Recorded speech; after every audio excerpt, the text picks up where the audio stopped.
दोस्तों आज मैं आपको इस वीडियो में दिखाने वाला हूँ बहुत ही ख़ास और ख़ूबसूरत मेन एंट्रेंस की स्टेयर की डिज़ाइन, जो हमारे घर का पहला और सबसे महत्वपूर्ण हिस्सा होता है। हमारे घर का मेन एंट्रेंस द्वार और उसकी सीढ़ियाँ आप देख सकते हैं। ये सीढ़ियाँ सिर्फ ईंट और पत्थर से नहीं बनी हैं, बल्कि इनमें कला का एक नमूना कहा जा सकता है। इनका डिज़ाइन कितना शानदार है।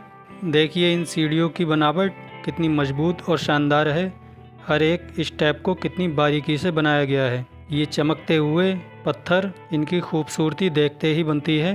ये न सिर्फ सीढ़ियों को सुंदर बनाते हैं, बल्कि इन्हें साफ़ सुथरा रखना भी आसान बनाते हैं। वीडियो में बने रहें और लास्ट तक ज़रूर देखें।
दोस्तों, अगर आपको ये वीडियो और ये डिज़ाइन पसंद आए हों तो इसे लाइक करें, शेयर ज़रूर करें और ऐसे ही शानदार आइडियाज़ के लिए हमारे चैनल को सब्सक्राइब करना ना भूलें।